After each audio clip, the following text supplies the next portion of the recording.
बार फिर अयोध्या दर्पण के साथ मैं दिनेश पाठक। नमस्कार मित्रों, मैं जैसा कि मैंने पहले बताया था कि मैं टीजीटी पीजीटी की परीक्षा होने जा रही है और मेरा सारा फोकस है टीजीटी पीजीटी जो प्रतियोगी छात्र जो हैं तैयारी कर रहे हैं।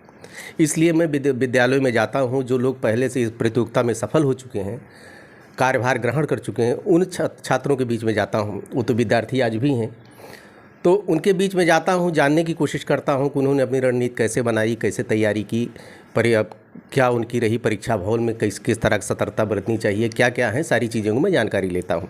आज मेरे बीच में है सुषमा पांडे जी, जो टीजीटी की संस्कृत विषय, एक बहुत चैलेंजिंग विषय है। संस्कृत विषय से टीजीटी जो है आपने कार्यभार ग्रहण किया है। अयोध्या मुख्यालय से लगभग 35 किलोमीटर दूर, 35 किलोमीटर कितना मैडम?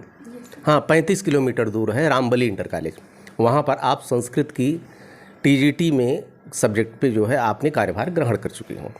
मैडम, सबसे पहले तो सफलता के लिए ढेर सारी शुभकामना आपको। मैम, एक चीज़ बताइए कि संस्कृत एक ट्रेडिशनल सब्जेक्ट है, देववाणी है। जितने शास्त्र लिखे गए हैं, जितने वेद हमारे लिखे गए हैं, उसको जो है संस्कृत में ही लिखे गए हैं। उसके बाद में हिंदी में ट्रांसलेट किया गया है।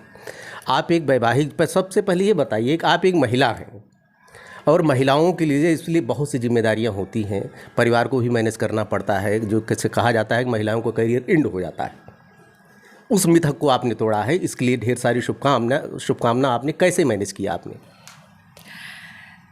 चैलेंज तो बहुत होते हैं, पर मुझे लगता है कि अगर इंसान के साथ उसके पर्सनल सपोर्ट हो तो कोई मुश्किल नहीं होती है। और मेरे साथ ये चीज़ हमेशा रही है। चैलेंज चाहे जितना रहा हो, पर मेरी फैमिली का जो सपोर्ट था, प्रेम था, और सबसे ज़्यादा मेरे बच्चों का मेरे साथ सबसे ज़्यादा रहा है। क्योंकि हस्बैंड काम के सिलसिले में तो बाहर रहते थे, तो यही लोग थे जो मेरे साथ हमेशा थे।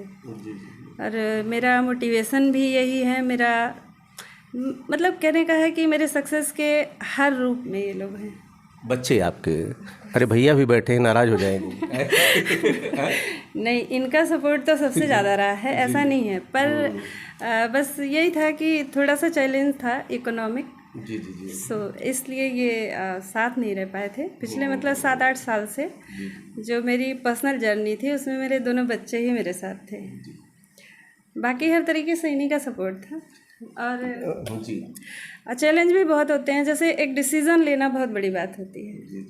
और 4 साल मैंने प्राइवेट टीचिंग भी करी है और बच्चे वहीं पढ़ते थे। शिशु मंदिर था गोसाईगंज में ही, जहाँ अभी का सिलेक्शन हुआ है। तो एक चीज़ ये बताइए कि मैडम, आपकी लाइफ में कोचिंग की क्या इम्पोर्टेंस रही? कोचिंग मेरे हिसाब से बहुत इम्पॉर्टेंट है। पर्सनली मेरी लाइफ में तो बहुत ज़्यादा है, क्योंकि मैंने ऑनलाइन ही कोचिंग करी है संस्कृत गंगा से इलाहाबाद। तो कोचिंग के बिना शायद मेरे लिए संभव नहीं था, क्योंकि गैप की वजह से मेरा सब कुछ लगभग जीरो था। पहले पढ़ाई जब किए थे तो बहुत ईमानदारी से किए थे, अच्छे से किए थे, मार्क्स मेरे जो भी थे सब अच्छे ही थे। पर जो है बीच में छोड़ने की वजह से चीज़ें लगभग जीरो हो गई थी। तो बुक्स वगैरह तो मतलब जब पता चला तो तैयारी तो कर रहे थे, पर जब 2018 में ज्वाइन किए संस्कृत गंगा सर्वज्ञ भूषण सर के, तो उसके बाद से मतलब पढ़ाई में एक फ़्लो आया। तब हम कह सकते थे कि जैसे तैयारी कर रहे हैं। और उसके बाद मतलब चीज़ें थोड़ी सी क्लियर होने लगी कि कैसे करना है, क्या करना है, ये चीज़ें तब आई। कोचिंग जो आपका यूट्यूब, सोशल मीडिया भी तो है, इंटरनेट भी है, इसके बारे में आप कहना चाह रहे हैं, क्या इससे कोई मदद नहीं मिली आपको? मेरे लिए तो इसी से सबसे बड़ी मदद मिली। क्योंकि मैं ऑफलाइन कोचिंग कर नहीं सकती थी, पूरी फैमिली मतलब देखते हुए, और बच्चों की भी, और मैं खुद टीचिंग भी कर रही थी, तो उसमें तो फिर समय बिल्कुल नहीं मिलता था। तो यही था जो ऑनलाइन था, इसीलिए वीडियोस वगैरह जैसे खाना बनाते हुए और भी कोई भी काम करते हुए मतलब मैं वीडियो चालू रखती थी। और क्लासें इसी तरह से चलती थी और स्कूल का भी रहता था, तो दिक्कतें इस तरह की होती थी। पर इसी से सारी मतलब चीज़ें इसी से क्लियर हुई। कोचिंग ही मेन थी।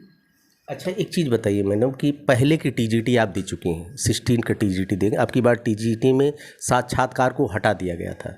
साक्षात्कार को हटाने की वजह से प्रश्नों में भी कुछ जटिलता आ गई थी। पहले के प्रश्न आज के प्रश्न में अंतर, तो पहले की टीजीटी और आज की टीजीटी में अंतर आप क्या पाती है? अंतर है, जैसे प्रीवियस ईयर के क्वेश्चन पेपर भी हल किए थे तो उसमें भी ये चीज़ थी कि जैसे फैक्ट थोड़ा ज़्यादा था, लेकिन अब इस समय विश्लेषणात्मक थे, और अगर आप इस समय बुक्स को अच्छे से नहीं पढ़ रहे हैं तो फिर आप चीज़ें नहीं क्लियर कर पाएंगे। ये तो क्लियर है, क्योंकि जैसे पहले था तो ग्रामर में कहीं से भी मतलब सूत्र पूछे, उदाहरण पूछ लिए, इस तरह से होता था। पर अब क्या है कि बुक्स से उठा के किसी लाइन से पूछते हैं, तो वो चीज़ें ऐसी होती हैं कि जब आप अच्छे से नहीं पढ़े रहते, नियमों को अच्छे से नहीं जानते, उसके सूत्र अच्छे से नहीं जान रहे हैं, तो आप अब क्लियर नहीं कर सकते हैं, ये श्योर है।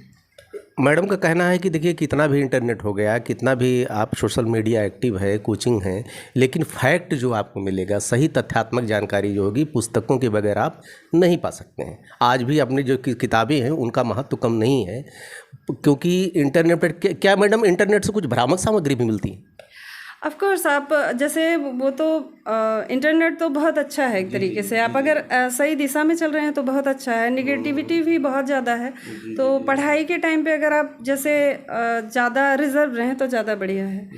मतलब आप व्हाट्सएप है, फेसबुक है, बहुत सारी चीज़ें हैं जहाँ आप समय बहुत देते हो, तो उनसे अगर बचा जाए और सिर्फ पढ़ाई के पर्पज़ से ही आप उसे यूज़ कर रहे हैं तो शायद ज़्यादा बेहतर है। और कोई भी ऐसी चीज़ नहीं है जो वहाँ नहीं मिल रही है, तो निश्चित रूप से बहुत बड़ा योगदान है उसका।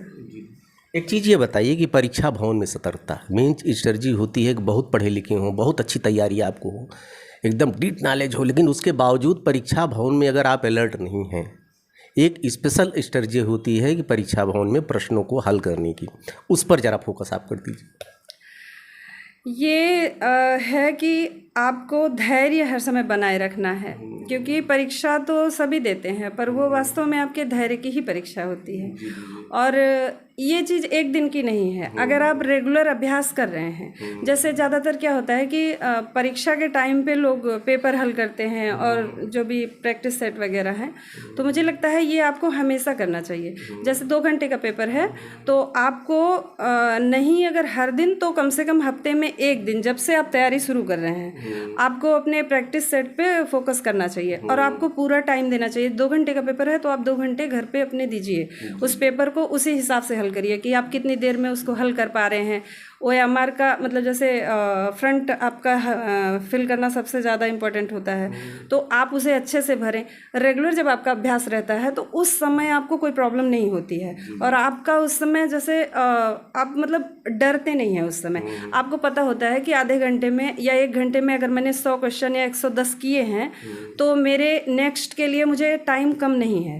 आप ये चीज़ एकदम क्लियर रख सकते हैं। तो आप, और ये भी है कि आप जो रीडिंग स्किल है आपकी वो बेस्ट होनी चाहिए, क्योंकि उस समय आपके पास बहुत समय नहीं होता है। ज़्यादा से ज़्यादा आपके पास आधे मिनट होते हैं एक क्वेश्चन के लिए, तो कुछ क्वेश्चन तो आप आधे मिनट क्या उससे भी पहले कर लेते हैं, लेकिन बहुत सारे हैं जिनको आपको थोड़ा सा आप सोच के करते हैं।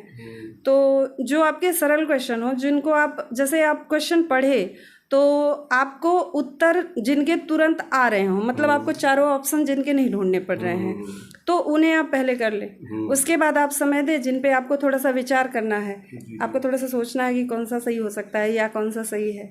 तो ऐसे मुझे लगता है टाइम बहुत आसानी से मैनेज हो जाता है। और लेकिन ये है कि आपको पहले से अभ्यास उसका करना है। आप मतलब ये नहीं हो सकता कि आप एक दिन में वो चीज़ें हो जाएँ।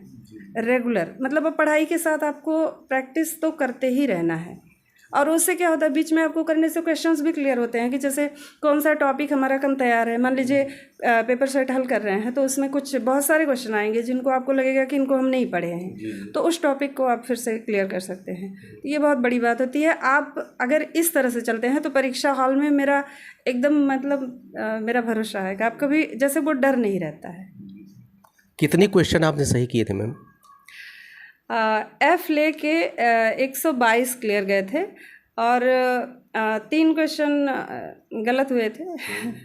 ये बताइए कि जब 125 में 125 भी किसी को आ रहा हो फिर भी 122 नहीं कर पाएगा, क्योंकि व्यवहारिक कमियां हैं लोगों के अंदर में। एक नेचुरल कह सकते हैं, एक ह्यूमन कुछ एरर होता है आदमी के अंदर में कि वो आप पूरे क्वेश्चन नहीं, फिर भी मैडम ने 122 क्वेश्चन किया। कितनी आपकी रैंक क्या थी मैम?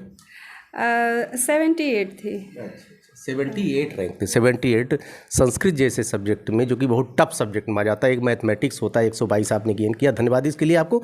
एक चीज़ मैडम, लास्ट में आप एक मैसेज कन्वे कर दीजिए। संस्कृत सब्जेक्ट से लोग भागते हैं, ऐसा टफ सब्जेक्ट है, उससे लोग भागते हैं, थोड़ा उनको मोटिवेट कर दीजिए। और स्पेशली 75वां हम जो है अमृत महोत्सव मना रहे हैं, महिलाओं की स्थिति आज भी, हालांकि सुधार तो बहुत हुआ है, लेकिन महिलाएं के बाद को थोड़ा मोटिवेशन अपनी तरफ से आप दे दीजिए कि जो प्रतियोगी परीक्षाओं की तैयारी करना चाहती हैं। देखिए, कठिन कुछ नहीं होता है, बस ये रहता है कि जिसमें आपकी थोड़ी सी रुचि नहीं होती है वो आपको कठिन लगता है। बाकी जैसे हिंदी है, जैसे इंग्लिश है, जैसे मैथ है, जैसे साइंस है, कोई भी विषय है, वैसे संस्कृत भी है। बस इतना सही है कि आप शुरू से उस चीज़ को दिमाग में बिठा लेते हैं कि ये कठिन है। और संस्कृत का भविष्य भी है, बस ये है कि आप उसको सही दिशा में कैसे ले रहे हैं। पॉजिटिव सोच के साथ अगर आप लेते हैं तो टीचिंग के क्षेत्र में भी है, और भी क्षेत्र हैं जहां आप उसका यूज़ कर सकते हैं। तो ऐसा नहीं है कि संस्कृत मतलब नदारद से विषय है। अयोध्या दर्पण को आपने समय दिया मैडम, बच्चों को मोटिवेशन दिया, प्रतियोगी परीक्षा में तैयारी कर रहे हैं, इसके लिए धन्यवाद। आपके पतिदेव बैठे हैं, हस्बैंड करो बेटा, थोड़ा कैमरा इधर करो हल्का सा। हाँ भैया, कैसे मैनेज किया आपने, चूँकि मैडम की तैयारी कर रही थी, परिवार भी देखना है, अपनी नौकरी भी आपको देखना है, कैसे आपने मैनेज किया? धन्यवाद सबसे पहले आपको। जी मेहनत हम लोगों ने किया, परिवार को प्यार से, तालमेल से, किसी प्रकार की दिक्कत ना आए, हर तरीके से, हर परिस्थिति को लड़ते हुए धैर्य के साथ मेहनत किया गया, परिणाम उसका। नहीं, बताइए कि जितने शादीशुदा जो लड़कियां होती हैं, लड़कियां को शादी होने के बाद हस्बैंड का सपोर्ट बहुत होता है उनका, विदाउट हस्बैंड के सपोर्ट के वो आगे नहीं बढ़ सकती। आप उनके जो आज के हस्बैंड हैं, जो खाली पति बन जाते हैं, उसके बाद लगता है कि हम प्रधानमंत्री बन गए, उसके बाद कुछ नहीं, उनके लिए आप एक मैसेज कन्वे करना चाहिए, जो महिलाओं को स्पेशली बढ़ाने दो। उनको लगता है मेरा कद छोटा हो जाएगा, जबकि ऐसा नहीं होता। जो बाप होता है, हस्बैंड होता है। हमारे जैसे मैडम संस्कृत आप पढ़ी, आप जानती हैं संस्कार क्या होता है। किसी का इलिटरेट जो अनपढ़ है, वो भी अगर बाप IAS बना देता है बच्चे को, तो इसका मतलब नहीं कि बेटा फिर बाप बन जाता है। उनके लिए आप मैसेज कन्वे कर दीजिए। सम्मान करना चाहिए औरत का, स्त्री जाति का, और बिना तालमेल के सफलता हासिल नहीं होगी। बिना घर परिवार के सहयोग से कुछ संभव नहीं है। आज के नए लोगों के बारे में इतना ही कहूँगा कि वो ज़्यादा से ज़्यादा सहयोग करें, सपोर्ट करें और भरपूर परिश्रम करें। अयोध्या दर्पण से बात की, आप दोनों को ढेर सारी बधाई, शुभकामनाएं, धन्यवाद।